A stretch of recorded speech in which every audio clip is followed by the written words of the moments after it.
The courtroom buzzed with the low hum of chatter and shuffling papers, the air thick with the faint scent of polished oak and tension. The bailiff's voice echoed through the chamber. "All rise," and just like that, silence fell. Judge Raymond Cole, a man whose reputation for strictness and swift judgment had become legendary, took his seat at the towering bench. He adjusted his glasses, scanning the room with the piercing look of someone who had seen it all and believed he could not be surprised anymore. At the center of the courtroom stood a boy, no older than 17. His suit was slightly too big, his tie uneven, and his nervous hands clutched a worn leather folder. The whispers began almost immediately. "Is that a joke?" one spectator muttered. "Who let a kid in here?" another whispered with a snicker. The teen shifted his weight, trying to stand taller, though his frame betrayed the tremor of inexperience. He wasn't a defendant, he wasn't a witness. He was here to represent himself. Or so everyone thought.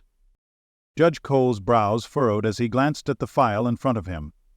"Son," he began, his tone low but laced with irritation, "this is a courtroom, not a school presentation. Where is your attorney?" The teen swallowed hard, his voice barely rising above a whisper. "I am representing myself, Your Honor." A murmur rippled through the courtroom like a gust of disbelief. Reporters in the back exchanged quick glances. One of the senior lawyers, a man with salt and pepper hair and a smirk of amusement, leaned toward his colleague and muttered, "This'll be over in 5 minutes." Judge Cole leaned forward, clearly unimpressed. "You're telling me," he said slowly, each word heavy with disbelief, "that you think you can stand here and argue a case before this court? You're a child." The teen hesitated, then nodded. His voice quavered, but his eyes, those sharp, intelligent eyes, didn't waver. "I believe I can, Your Honor." A few stifled laughs broke from the gallery. The judge's gavel struck wood sharply. "Order," he snapped. "This is not a playground for delusions." The tension rose as the teen fumbled with his papers. His fingers trembled as he tried to find his notes, but a single sheet slipped from his grasp and floated to the floor. He bent quickly to retrieve it, and someone in the back snorted with laughter. Every movement he made seemed to draw more ridicule, more disbelief. Even the court reporter tried to mask a smile. Judge Cole shook his head, his patience thinning. "You're wasting the court's time. This docket is full of serious cases, and I will not—" He paused, as though reconsidering his tone, but the next words still carried that cutting edge of authority. "Do you have any legal training whatsoever?" The boy straightened. "Yes, Your Honor. I've studied the case law. I've read—" The judge raised a hand. "Reading something on the internet does not make you a lawyer," he said, drawing a few chuckles from the room. "This is a court of law, not a debate club." The teen's cheeks flushed red. He looked down for a moment, his breath shallow, trying to hold himself together under the weight of humiliation. Every eye in the courtroom was on him. Every whisper carried the same unspoken thought. He doesn't belong here. But beneath the surface of embarrassment, something was stirring. There was a flicker of defiance behind his composure, a silent conviction that refused to die even under mockery. Still, in that moment, the humiliation was real, a public dismantling of confidence by someone revered for wisdom. The judge, believing he was simply teaching a lesson about respect and decorum, failed to notice the quiet storm gathering behind the boy's still expression. The teen cleared his throat, trying again to speak. "Your Honor, if I could just explain—" But the judge cut him off sharply. "You've explained enough. This is not a circus, young man. I suggest you step aside and let a real attorney handle the matter before you embarrass yourself further." The words hung heavy in the air. The boy froze, his knuckles whitening around the edges of his folder. The entire courtroom waited for him to crumble, to lower his head and step down, defeated. But he didn't. He simply took a slow breath, straightened his papers once more, and looked up, not at the audience, not even at the lawyers smirking nearby, but directly at Judge Cole. For the first time there was no fear in his eyes. There was something else entirely, a calm, unshakable focus. Still, the atmosphere remained thick with mockery. No one yet suspected that the boy's restraint was not ignorance, it was discipline, and that the same young man being humiliated for daring to stand in a courtroom would, moments later, redefine what it meant to belong there. Even before the hearing began, everyone had already written him off. The courtroom was a place of hierarchy, a structured arena where authority was measured in titles, gray hair, and years of experience. To them, a teenager walking into that sacred space claiming competence was almost offensive. The senior attorneys watched him with a kind of patronizing curiosity, like adults watching a child play dress-up. Judge Cole, known for his intolerance of disorder, felt personally challenged. His courtroom was a temple of discipline, and this young man, standing awkwardly in an oversized suit, was a disruption to the ritual. The boy's voice was too soft, his movements too uncertain. Every nervous swallow, every tremor in his hand, seemed to confirm the bias already formed against him. When he tried to speak, to explain, the reason he was representing himself, he stumbled over his first few words. The judge sighed audibly, his disapproval loud enough to echo through the chamber. "Compose yourself," he said coldly. "This isn't a rehearsal." The gallery's laughter was quiet but cruel. The teen inhaled deeply, gripping the podium to steady himself. He tried again, more carefully this time. "Your Honor," he began, "my father's case—" "Stop," the judge interrupted. "If this is some kind of emotional appeal, I'm not interested." His tone sliced through the air, sharp and dismissive. That was the moment the boy's shoulders stiffened. He wasn't there for sympathy, but now he understood how little respect he would be given. His attempts to appear respectful were seen as weakness, his humility mistaken for ignorance. People didn't see the months he'd spent studying under dim light, poring over case files his father had left behind before he passed. They didn't know that he'd been reading legal texts since he was 12. All they saw was a trembling teenager who dared to walk among giants. When he looked up again, his expression had changed slightly, still respectful but more composed. "Your Honor," he said softly, "I am not here for sympathy. I am here because I understand the law well enough to stand before it." The room went still. The words were simple, but something in his tone, calm, certain, deliberate, unsettled the laughter. Still, the judge wasn't moved. He leaned back in his chair and regarded the teen with condescension. "Understanding the law," he said, "requires more than reading a few books. It requires judgment, something you lack the years to possess." The teen nodded slowly, saying nothing. It wasn't defiance. It was patience, the kind that comes from someone who knows something the rest do not. To the judge, he was still a child in over his head. To the spectators, he was still a curiosity, a momentary amusement in an otherwise tedious morning. None of them imagined that the quiet composure they were mocking was not the stillness of fear. It was the calm before revelation. Judge Cole's eyes narrowed as he leaned forward, fingers drumming against the bench. The boy's calm tone seemed to irritate him even more. A faint crease appeared in his forehead, the kind that showed not just annoyance, but disbelief that someone so young dared to meet his gaze without trembling. The murmurs in the courtroom quieted, everyone sensing that the judge was about to deliver the kind of verbal blow that could end this display once and for all. "Young man," Judge Cole began, his voice low but cutting, "I've presided over this court for 25 years. I've seen men twice your age collapse under the weight of questioning, and I've seen seasoned lawyers crumble from lack of preparation. And yet here you are, standing before me, acting as if this is some kind of performance." He paused, the silence stretching uncomfortably. Then, with deliberate cruelty, he said, "You don't belong here." The words struck the air like a whip. A soft gasp came from someone in the gallery. The teen's shoulders tensed and his hand gripped the edge of the podium tightly. The insult wasn't loud, but it was sharp enough to slice through the boy's composure. His face reddened slightly, though he made no move to speak. The judge didn't stop there. "This is a place for professionals, for those who've earned the right to stand before the law, not for children playing at being adults. Do you understand that? You're wasting everyone's time, and frankly," he said, glancing around the room as if seeking validation from the attorneys present, "you're embarrassing yourself." Laughter rippled softly through the courtroom, restrained, polite, but unmistakably cruel. The boy's eyes dropped for a moment, and his lips parted as if to say something, but he caught himself. Instead, he stood in silence. The judge mistook that silence for defeat. "What did you think would happen?" Judge Cole continued. "That I'd be impressed by your courage? That the court would see you as some kind of prodigy? Let me tell you something. The law is not a game. It's a discipline forged through years of education, sacrifice, and humility. And humility," he added pointedly, "means knowing when you're not ready." A flash from a phone camera went off near the back. Someone was recording, hoping to capture what they assumed would be the downfall of a foolish boy.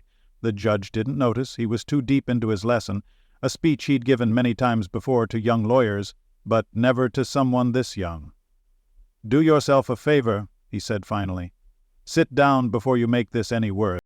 The boy didn't move. The judge exhaled impatiently. "Are you deaf, son? I said sit down." The teen's voice came softly at first. "Your Honor, with respect, I'd like the chance to speak. You've spoken enough." "Not about myself," the boy said, his tone steadying. "About the case." The judge raised an eyebrow, surprised at the interruption. "The case?" "Yes, Your Honor, I believe there's been a misinterpretation of precedent that directly affects the ruling." The courtroom fell into a heavier silence. Even the attorneys stopped whispering. The judge's lips thinned, but curiosity, or perhaps irritation, made him gesture for the boy to continue. "Fine," he said. "If you're so certain, enlighten us. But remember, every word you say here is part of the official record. Choose wisely." The boy nodded once, then opened his folder. His voice trembled just slightly as he began to read from his notes. But what he read was coherent, structured, and precise. He cited a case from 5 years prior, referencing a particular clause that mirrored the current proceedings. At first, the judge seemed unimpressed. Then, gradually, his eyes lifted from the boy's notes to the boy himself. The language was not that of an amateur. It was the language of someone who understood. Still, the judge's pride wouldn't let him relent.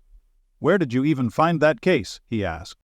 "In the appellate archive," the boy replied. "I cross-referenced it with the procedural code revisions from last year. The court may have overlooked the implications in this instance." A faint murmur of surprise rippled through the lawyers seated behind him. One of them leaned toward another and whispered, "That's actually correct." The judge didn't respond immediately. For a brief second his expression faltered. But pride is a stubborn thing. "Even if you're right," he said dismissively, "you wouldn't know how to apply it. Quoting text is easy. Comprehension is something else entirely." The boy looked up, meeting the judge's gaze with the same quiet confidence that had been mistaken for arrogance minutes earlier. "With respect, Your Honor," he said evenly, "I'm not quoting it. I'm interpreting it." The words landed differently this time. The room was utterly still. For the first time, the laughter was gone. There was no mockery now, just an uneasy silence that hovered as everyone waited for the judge's reaction. Judge Cole shifted in his seat, his composure cracking slightly. He adjusted his glasses again, looking down at his papers, perhaps to avoid the boy's eyes. The tension was no longer one-sided. Something had shifted, but no one dared to speak it aloud. Still, the memory of his harsh words hung over the moment like a shadow. "You don't belong here." It lingered in the air, clashing with the boy's calm defiance. It was clear that something remarkable was unfolding, but the judge, for now, refused to acknowledge it. His authority demanded control, and control required dismissal. So he gave a cold nod and said simply, "Proceed." The boy continued speaking, voice steady now, though a flicker of determination burned behind each word. He wasn't angry, he was resolute. What had started as humiliation was slowly turning into revelation, though the full weight of that change hadn't yet fallen. For the spectators, the scene was shifting from comedy to confusion. They had come expecting a spectacle, the inevitable collapse of youthful arrogance. What they were witnessing instead was something quietly unsettling, the possibility that the judge's cruelty might have been misplaced. The boy's hands were steady now. The earlier tremor was gone. He shuffled his notes into a neat stack and lifted his chin, his voice gaining rhythm and confidence. Every word he spoke was measured, every pause intentional. The shift was almost imperceptible at first, a subtle change in posture, in tone, in energy, but soon everyone could feel it. Judge Cole, still leaning forward, found himself listening more closely than he intended to. The boy's confidence wasn't brash, it was grounded, mature. His calmness was unsettling because it didn't fit the picture painted by his appearance. A teenager should have cracked under pressure, stumbled over his words, or backed down. Instead, he seemed to be gaining strength the longer he spoke. Even as he faced the judge who had humiliated him moments earlier, there was no bitterness in his tone, no defensiveness, only focus. The boy continued, referencing statutes and prior judgments, drawing connections that even experienced lawyers might have missed. His explanations were concise but detailed, delivered in a tone that suggested deep understanding rather than memorization. Judge Cole's fingers stopped tapping. His brow furrowed slightly, this time not in irritation but in thought. He exchanged a quick glance with the court clerk, who shrugged subtly, as if to say, "I'm as surprised as you are." The boy paused, sensing that the silence in the room had changed. It was no longer mocking, it was listening. He took a slow breath and said, "Your Honor, I don't mean any disrespect. I know how this looks, a boy standing here, claiming to understand something that professionals dedicate their lives to. But I'm not here to prove I'm right. I'm here to make sure justice isn't overlooked, just because of who's speaking." A strange stillness fell. The honesty in his words wasn't rehearsed. It came from somewhere deeper, the kind of sincerity that disarms even the harshest critic. Judge Cole didn't respond immediately. He glanced down at his notes, though it was clear he wasn't reading. The courtroom waited. The boy took another step forward, not in defiance, but in quiet assurance. His calmness filled the room in a way authority alone couldn't.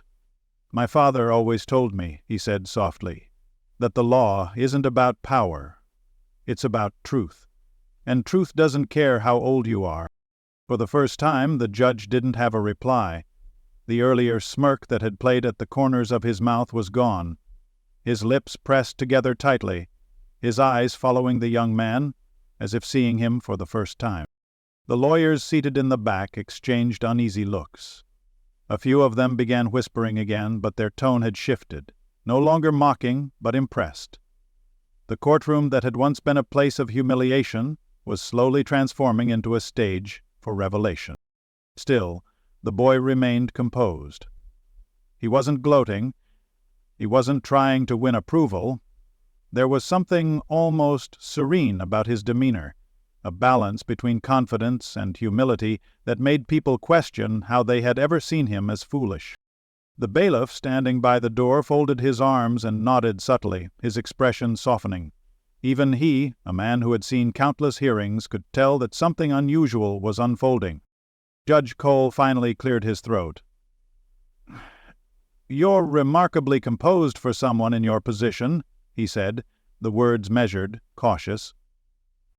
The boy offered a faint smile. "It helps to focus on the law instead of myself, Your Honor." It was an answer so simple, so genuine, that even the judge's instinct to maintain superiority faltered for a second. He sat back, eyes narrowing, not in anger now, but curiosity. The room had turned, the laughter was gone, the mockery had vanished. All that remained was quiet awe, a collective recognition that the boy's calm wasn't naivety, it was mastery disguised as restraint.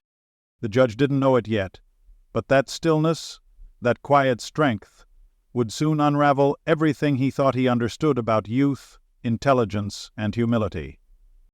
The murmurs began as soon as the boy finished speaking. They weren't mocking this time. They were uncertain, hushed, the kind of whispers that ripple through a crowd when something they can't quite explain is unfolding. Judge Cole adjusted his glasses again, staring at the boy as if trying to make sense of him. His tone had softened without his permission. "Where did you learn to speak like that?" he asked, his voice quieter, lacking the edge it once carried. The boy hesitated, his eyes flicking briefly toward the gallery before returning to the judge. "At home," he said simply. "I've been studying law for years." Someone in the back whispered, "Studying? He's a kid." Another voice replied, "No, that's not possible. He's too precise." The word spread, transforming curiosity into disbelief. It wasn't just that he knew the material. It was the fluency, the instinctive rhythm of someone who didn't just memorize, but understood. The judge leaned back, still skeptical but no longer dismissive. "For years, you say?" "Yes, Your Honor," the boy replied. "My father was a legal scholar. I grew up surrounded by his books, his notes, his cases. After he passed, I kept reading. It became more than a study. It became a promise." There was a silence after that, the kind that carried weight. Even the reporters had lowered their cameras. The story they had expected, a spectacle of youthful arrogance, was shifting beneath their lenses. Judge Cole, uncomfortable with the sympathy creeping into his own thoughts, masked it with a frown. "Studying at home is one thing," he said, though his tone lacked conviction. "Understanding the structure of law at this level is another. You're telling me you've been self-taught?" The boy nodded. "Mostly, yes.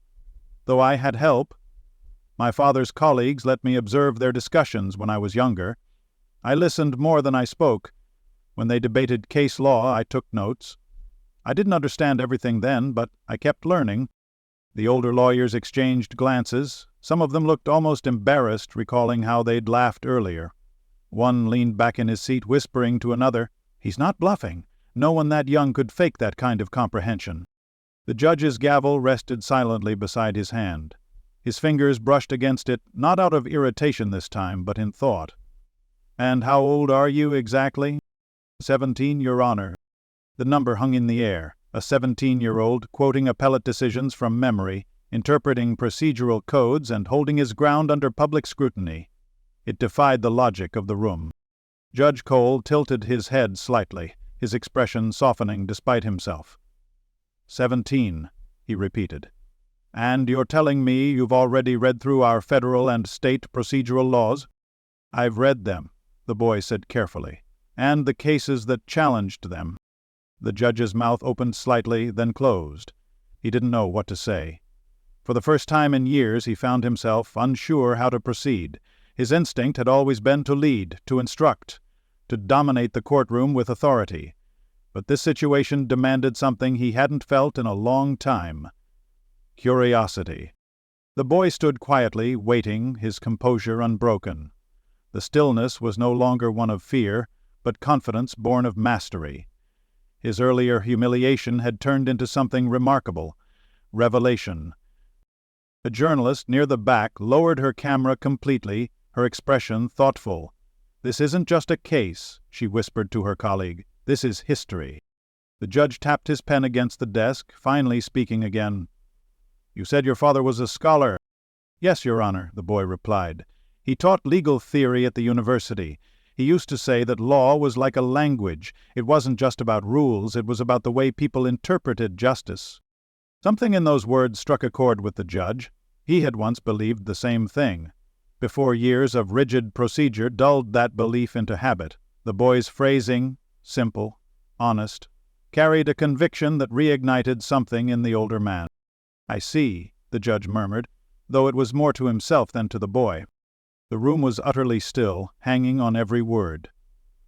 The boy continued, his tone gentle but steady. "He passed when I was 12.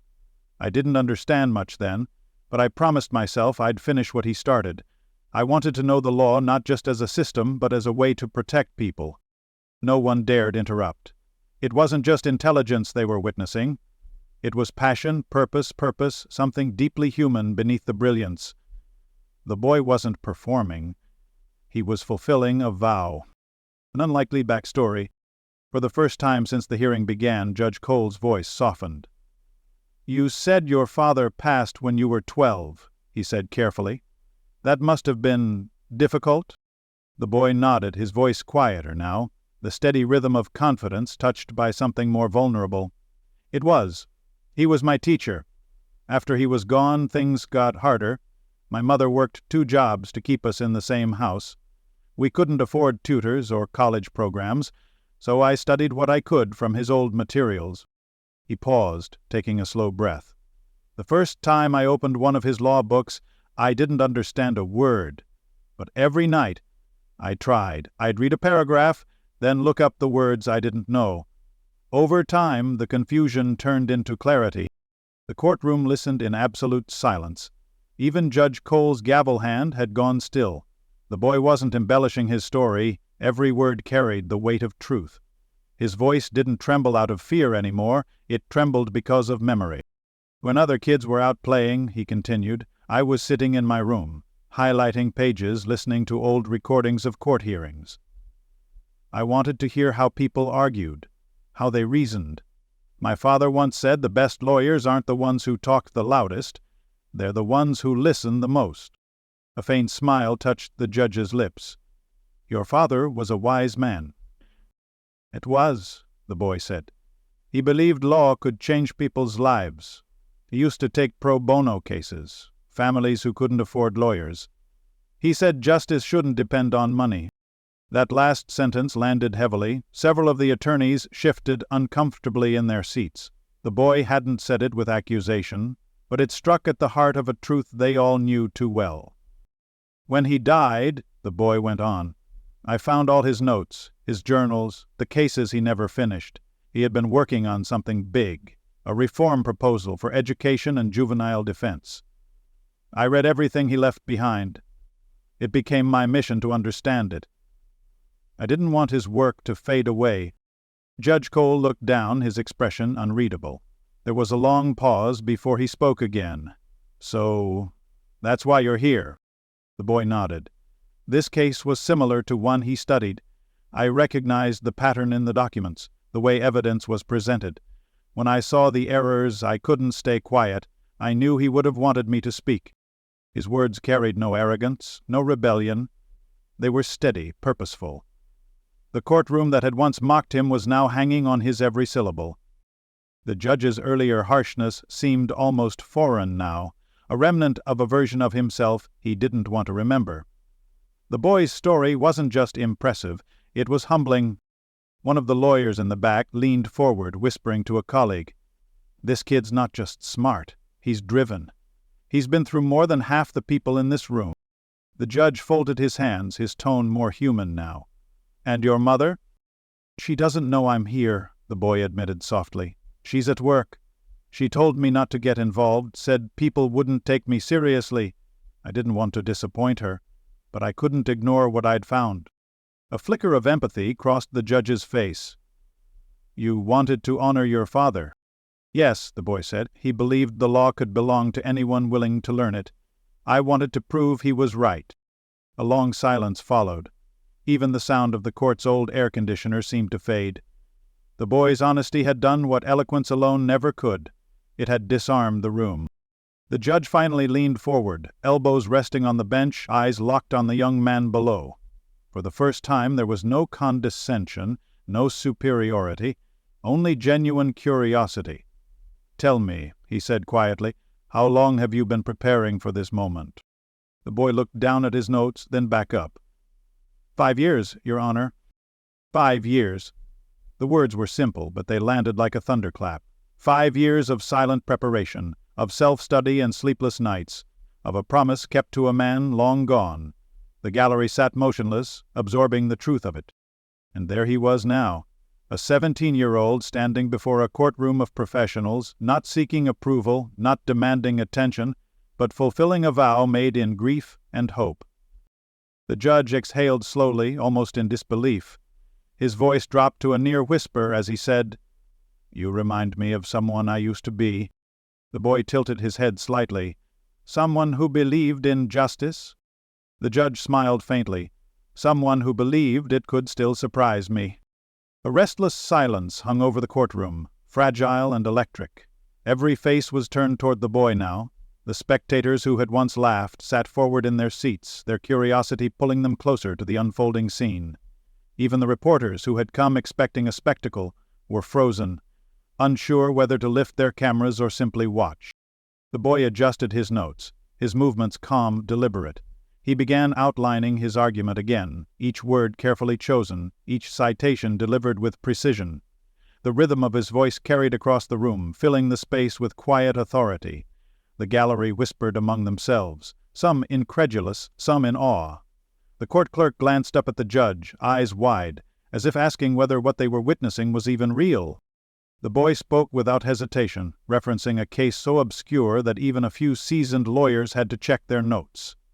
The hum of astonishment grew louder. One attorney mouthed, "He's right." Another whispered, "How does he know that?" It wasn't bravado, it was brilliance, presented so simply it seemed effortless. Even Judge Cole, who had sat rigid in judgment, began to lean forward unconsciously, his eyes narrowing not in anger now, but in fascination. The courtroom, once filled with mockery and noise, had transformed into something sacred, an arena of stunned respect. The boy's confidence was quiet but undeniable, his tone unbroken by fear or arrogance. The reporters began recording again, not to mock but to document history in the making. The air itself seemed to shift, heavy with realization that something extraordinary was taking place before their eyes. Judge Cole's fingers tightened around the gavel, not to strike it, but to steady himself. The boy's argument flowed seamlessly, his reasoning structured and mature. Every word struck with the weight of understanding that went beyond memorization. The judge's mind, trained to detect error and pretense, found none. His earlier certainty began to crumble, replaced by reluctant admiration. The boy quoted precedent after precedent, not with the nervous rush of someone trying to prove a point, but with the calm cadence of a scholar who lived the material. In Miller versus the State, he said, the interpretation of procedural authority was limited to jurisdictional scope, not intention. The courtroom froze. That distinction, subtle and often overlooked, had just reframed the case entirely. The judge blinked, the realization dawning that this wasn't an act, wasn't luck. This was mastery. He looked down at his notes, trying to trace the logic himself, but the boy was already 2 steps ahead. The once dismissive attorneys now leaned forward, their expressions caught between disbelief and respect. The clerk, sensing the change in the judge's demeanor, hesitated to type, afraid to miss a word. The room's atmosphere shifted from ridicule to revelation. The boy's composure didn't falter, his voice unwavering. The judge exhaled slowly, the memory of his harsh words echoing in his mind. What he had dismissed as arrogance was now revealed as brilliance, a kind of brilliance so rare it forced even authority to pause. Each citation left the courtroom in stunned silence. The boy spoke with flawless rhythm, his tone confident yet respectful. He moved effortlessly between statutes and past rulings, weaving them into a coherent, undeniable argument. Not a single hesitation, not a misplaced phrase. The judge found himself checking the references as the boy spoke, and each time the law confirmed him correct. Every line he quoted matched word for word, every clause aligned perfectly. It wasn't just intelligence, it was mastery displayed with surgical accuracy. The lawyers who once smirked now exchanged glances of quiet awe, realizing they were witnessing something rare. Even the clerk's fingers trembled as she typed, trying to keep pace with the boy's brilliance. The room felt smaller now, as if drawn into the orbit of his precision. A subtle shift rippled through the crowd. The laughter had vanished completely, replaced by silence heavy with respect. The same people who had doubted him now watched with admiration. Judge Cole's expression softened. His posture, once rigid, relaxed slightly. What began as scorn was turning into reluctant acknowledgement. The boy's humility amid his brilliance only deepened their awe. The gallery's energy transformed. The ridicule that once echoed now felt shameful, replaced by quiet reverence for the young mind commanding the room. The courtroom lights hummed faintly, their pale glow reflecting off the polished wood of the bench and the sleek tables of the attorneys seated nearby. The boy's voice, calm and deliberate, carried through the heavy stillness of the room. He had already quoted laws, precedents, and rulings so precise that no one dared interrupt him. Judge Cole's expression was unreadable now, his earlier disdain replaced by a kind of wary fascination. He sat forward slightly, elbows resting on the bench, as the boy flipped to another page in his worn folder. "Your Honor," the boy said, glancing up, "with your permission I'd like to present a procedural motion that may alter the context of this case." The words landed softly, but they carried weight. The attorneys shifted uncomfortably in their seats. One of them, a middle-aged man with thinning hair and a blue tie, whispered under his breath, "What could he possibly have left to say?" Judge Cole adjusted his glasses. "Proceed," he said carefully, his tone not commanding now, but curious. The boy nodded and continued, his voice gaining quiet strength. "Throughout these proceedings, the defense has relied heavily on the assumption that the administrative process was followed correctly. However," he paused, holding the judge's gaze, "upon closer inspection of the procedural filings, there appears to be a discrepancy, one that directly affects the validity of the evidence itself." The words hung there for a moment, barely understood but deeply felt. A murmur passed through the gallery. The boy placed a single sheet of paper on the podium, the page marked with notes and underlines. He pointed to a line near the bottom. "According to Section 14, Subdivision B, all submissions made to the clerk's office must be time-stamped within the official filing window, 48 hours after notice. The document in question, as entered into the record, was filed 52 hours later. That makes it procedurally void." A wave of surprise moved through the room. The lawyers for both sides looked at each other, flipping through their notes. The clerk hesitated, checking the file before her, her brow furrowed. "He's right," she murmured under her breath, audible enough for the judge to hear. The boy continued, steady as ever. "Without that filing, the entire line of argument built upon it lacks foundation. It's not simply a technicality, Your Honor. It's a structural error that alters the integrity of the case." Judge Cole leaned back slowly, processing. He had overseen hundreds of cases, seen every kind of argument, every desperate defense tactic, but never one like this. Not from someone so young, not delivered with this clarity. He turned to the clerk. "Check the timestamp," he said. The clerk nodded, typing rapidly. A moment later she looked up. "Confirmed. The entry is late by 4 hours and 17 minutes. A low gasp swept through the courtroom. The defense attorney rubbed his forehead, his confidence dissolving visibly. The prosecutor, on the other hand, stared at the boy with a mix of disbelief and newfound respect. The judge looked down at his notes, then back up at the boy. "You're saying this single oversight invalidates the entire motion?" "Yes, Your Honor," the boy replied. "According to the revised procedural code, any submission outside the required window must be rejected as inadmissible unless a formal extension was granted, and no such extension exists in the record." The judge's jaw tightened. He turned to the defense counsel. "Is this true?" The man hesitated, flipping through his binder, his voice weak. It appears so, Your Honor. This must have been an administrative delay. You didn't verify it," the boy interrupted softly. "It wasn't arrogance, it was fact." His tone was respectful but firm. His words spoken like someone who understood the responsibility of truth. "It's an easy mistake to make," he added quickly, "but it changes the nature of everything that followed." The gallery murmured again, a restless tide of astonishment. The same crowd that had once ridiculed him was now captivated by the authority in his calmness. Judge Cole took a long breath. "So you're suggesting the motion to admit evidence should be vacated?" "That's correct, Your Honor." He studied the boy for a long moment. The room felt suspended in time. Even the air seemed to wait for what would come next. The judge's expression softened slightly as realization began to dawn on him. The boy hadn't come here for attention or pride or to prove himself. He had come because he had found something everyone else had missed, something vital to justice itself. The judge looked down again at his papers, then at the boy. "You realize what this means?" The boy nodded. "It means the verdict would have been built on inadmissible evidence, Your Honor." The silence that followed was deafening. The sound of a chair creaking somewhere in the back of the courtroom was almost painfully loud. Every eye was fixed on the bench, waiting for the judge's reaction. Judge Cole glanced briefly toward the attorneys before turning his gaze back to the boy. His next words were quiet, almost reverent.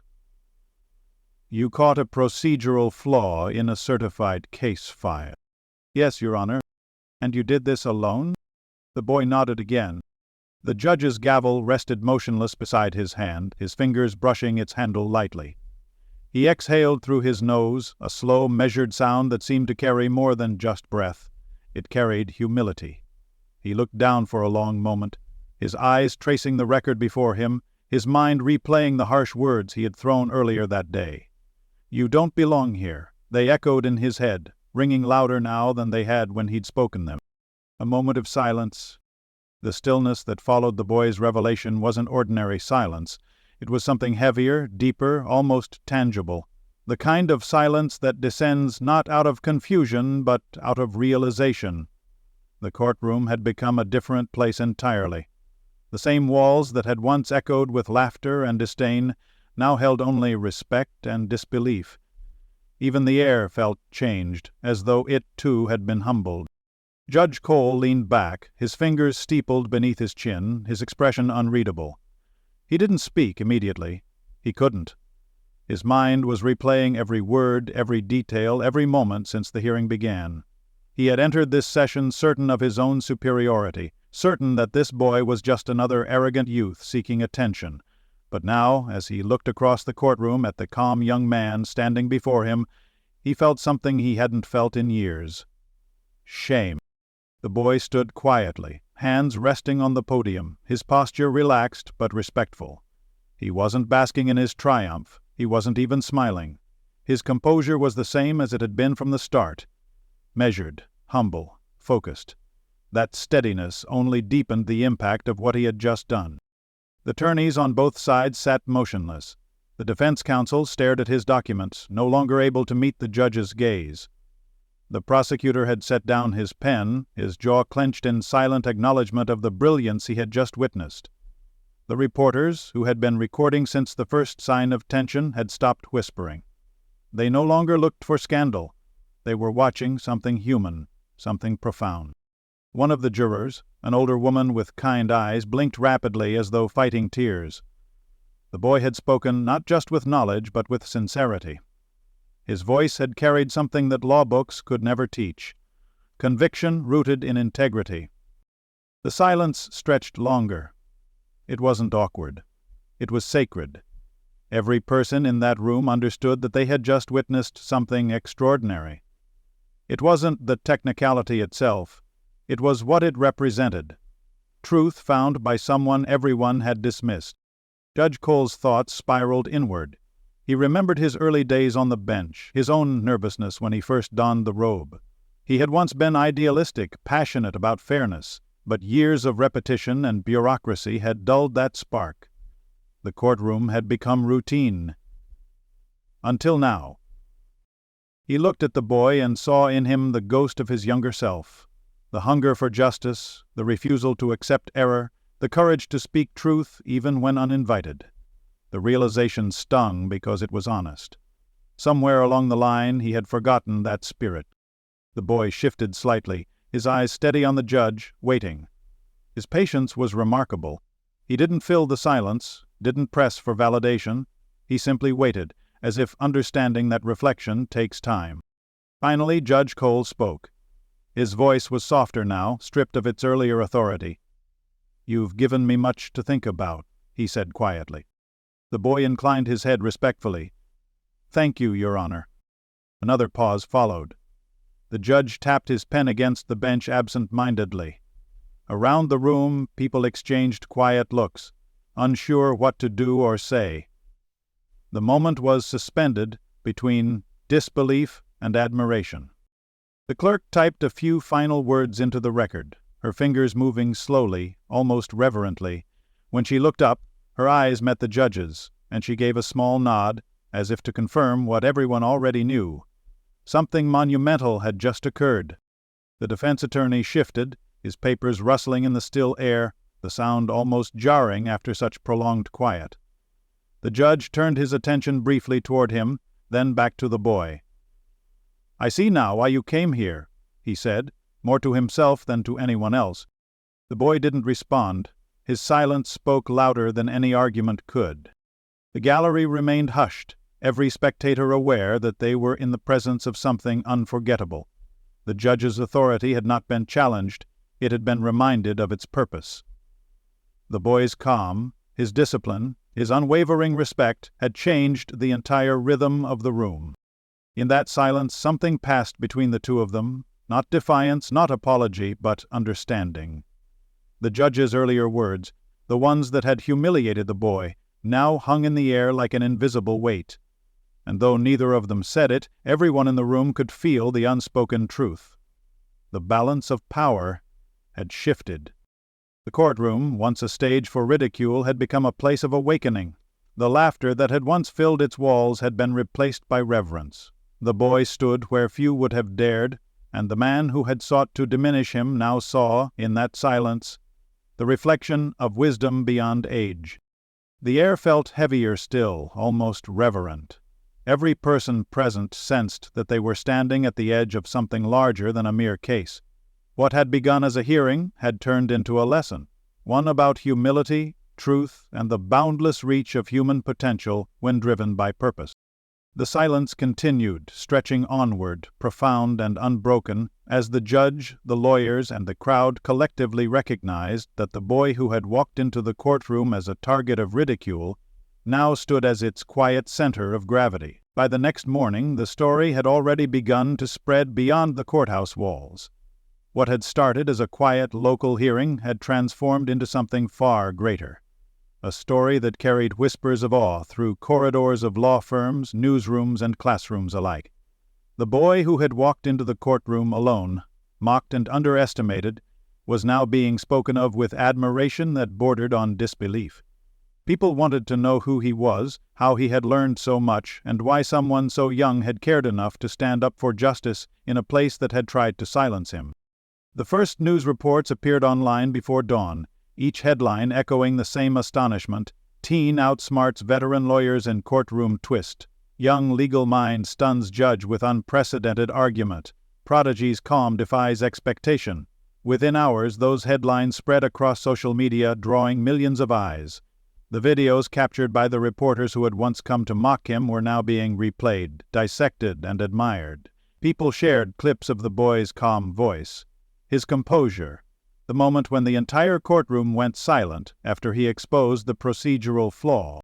Viewers commented endlessly. Some marveled at his brilliance, others reflected on the deeper message: the danger of judging someone by their age, their appearance, or their presumed inexperience.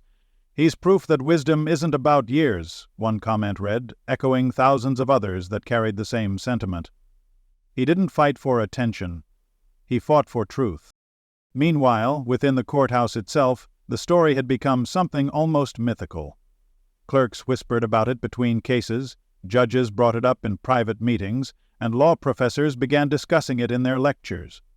To many, it wasn't just about the boy's intellect. It was about the way he had carried himself, the balance of humility and strength that had silenced a room full of doubters. Even those who had been in the gallery that day spoke of it with reverence, their voices softening when they described the moment the judge's expression had changed. Judge Cole, too, found himself unable to shake the memory. The image of the boy standing calmly, speaking truth with unshakable clarity, lingered in his mind through every ruling, every decision. He reread the transcript of the case more than once, tracing each word as if to remind himself that it had truly happened. The realization of how deeply he had misjudged the boy continued to gnaw at him. It wasn't humiliation he felt, it was awakening. The boy, however, remained quiet amid the growing noise of attention. He had no interest in fame or praise. He declined every interview request, every invitation to appear on television. Those who tried to reach him received only polite refusals. He wasn't chasing recognition. His purpose had always been the law itself, the pursuit of fairness, of understanding. Yet even in his silence, his influence grew. His story began inspiring students, young and old, who had once felt too small to speak, too unqualified to stand up for what was right. Across the city, conversations shifted. People who had once used the courtroom as a symbol of untouchable authority now spoke of it as a place where truth could still surprise, still humble, still teach. Law professors began using the boy's case as an example in ethics courses. "Authority is only as strong as its humility," one professor told his students, his voice echoing through the lecture hall, and this young man reminded us of that. The story wasn't just about law anymore. It had become a reflection of human nature, the way arrogance blinds, the way sincerity heals, the way courage can dismantle prejudice. People saw themselves in the boy, in the judge, in the transformation that had unfolded between them. It became a story of second chances, of what happens when truth forces even those in power to stop, listen, and change. Though his name was now known far beyond his town, the boy kept to his quiet life, continuing his studies in solitude. Late into the nights, the glow of a desk lamp still illuminated his small stack of law books, notes, and printouts. The world might have called him a prodigy, but he saw himself only as a student. Someone still learning, still growing, still preparing for the next challenge that might require courage over comfort. A lesson for the nation? By the end of that week, the story had reached national news. It appeared on talk shows, in editorials, and on academic panels discussing youth empowerment and legal reform. Journalists framed it as a symbol of what could happen when merit met opportunity, when intelligence was given space to prove itself without bias. The footage of Judge Cole's quiet reaction went viral, sparking endless analysis. Commentators described it as a rare moment of institutional humility, an authority figure recognizing brilliance where he least expected it. But beyond the viral attention, something subtler began to change. In schools, teachers began telling the story as a parable about respect. In law programs, students discussed the importance of listening, of giving space to every voice in the room. Even seasoned professionals, judges, attorneys, clerks, found themselves questioning the quiet assumptions that had guided their judgment for years. For Judge Cole, the experience became a mirror he could not turn away from. He began introducing a new tradition in his courtroom.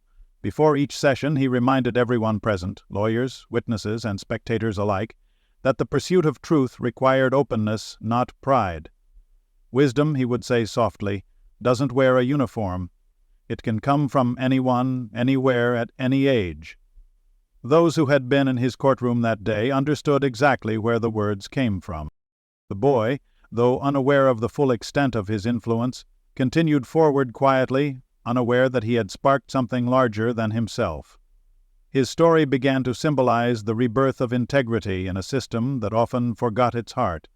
He had shown that courage could be quiet, that power didn't need to shout, and that even the most established walls could be shaken by sincerity. In households across the country, parents told their children about him.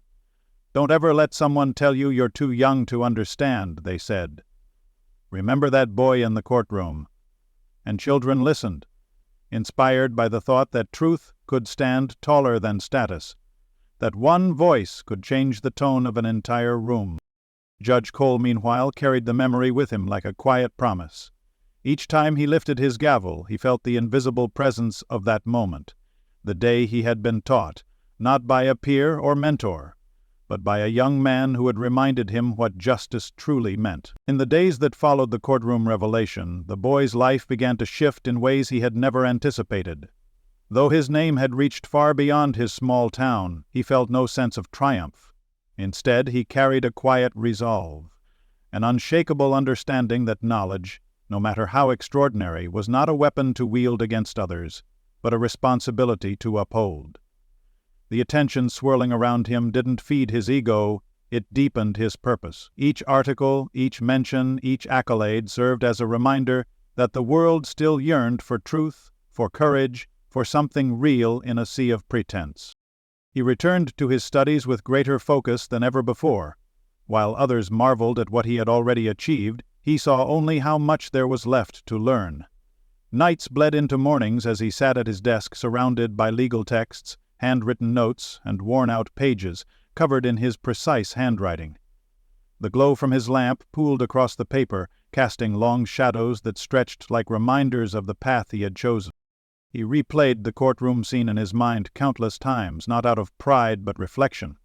He thought about the look on Judge Cole's face as realization dawned, about the murmurs that had filled the gallery when silence finally took hold. What stayed with him most wasn't the attention or even the victory. It was the shift, the way arrogance had turned into humility, and how truth had bridged a divide no argument ever could. That was what mattered, that was what he wanted to chase for the rest of his life. Yet the aftermath had brought with it challenges. Invitations poured in from prestigious institutions, eager to associate their names with his brilliance. Universities offered scholarships, News outlets promised features, even high-ranking officials extended formal letters of praise.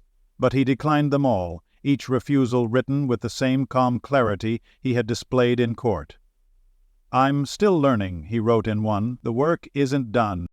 To him, what had happened in that courtroom wasn't the conclusion of a story, it was the beginning of one. The law wasn't a stage for admiration, it was a living structure that demanded constant understanding. He had seen firsthand how easily pride could cloud judgment, how quickly authority could become blind to fairness. And so, his mission became not to prove himself, but to ensure that no one else would ever be dismissed the way he had been. Those who met him afterward often expected arrogance, a trace of the prodigy's pride.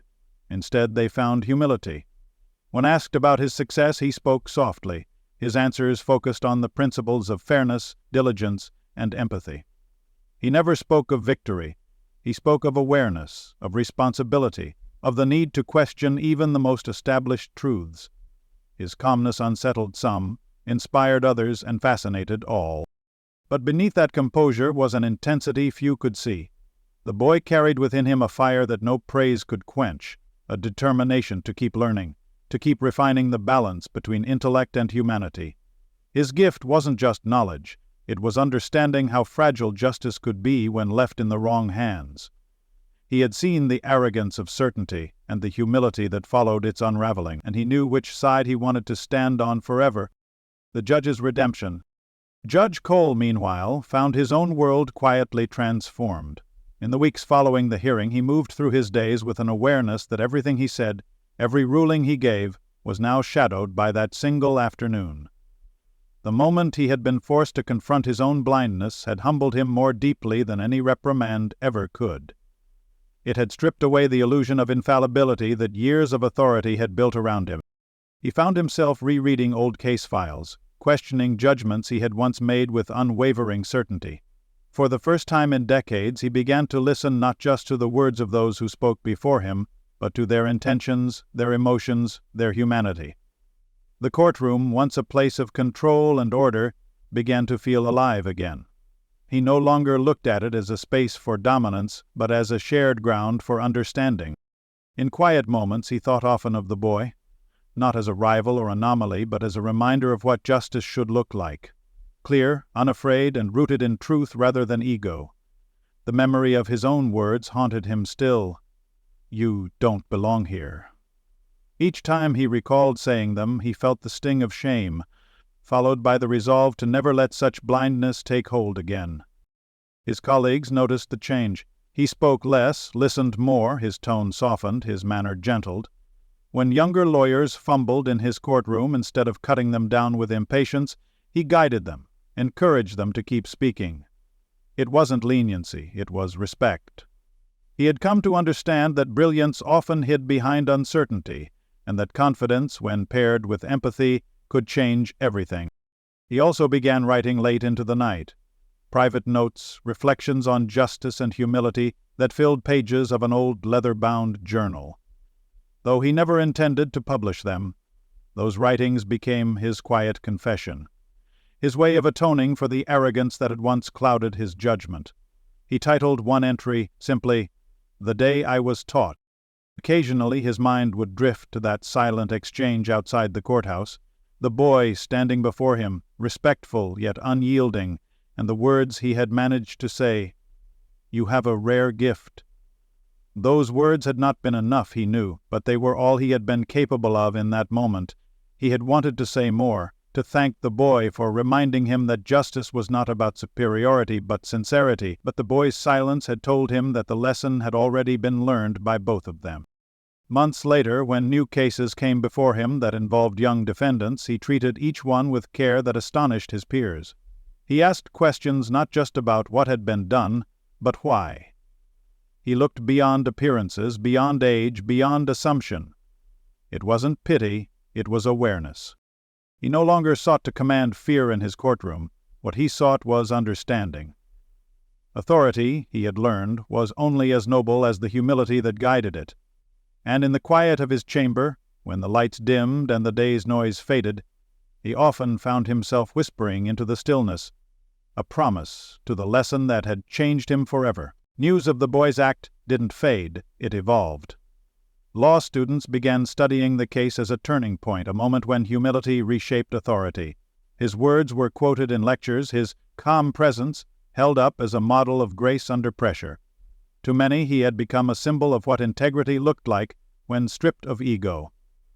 The story no longer belonged to the courtroom, it belonged to everyone who believed that courage could come quietly, through truth and conviction, rather than power. A story that endures. Years later, the courtroom tale remained legend, a reminder that justice listens when arrogance falls silent. The boy's name became synonymous with change, his legacy etched not in fame, but in the quiet revolution of respect he left behind. And that, my friends, was Judge publicly humiliates teen. Moments later, realizes he's a secret prodigy lawyer, only on A1 Storyteller, where every tale reminds us that truth has power and greatness often hides in plain sight. If this story moved you, if it made you think, feel, or believe, again, don't just scroll away. Tap subscribe right now, because every week we uncover stories that challenge assumptions, ignite emotion, and celebrate the human spirit. Hit that like button if you believe respect should never depend on age. Drop your thoughts in the comments. What would you have done if you were that judge? I read every single one. And if you want to keep the inspiration flowing, share this video with someone who could use a reminder that humility and courage still change the world. Turn on notifications so you never miss a moment where justice meets heart and intellect meets soul, only here on A1 Storyteller, where stories don't just entertain, they awaken something real.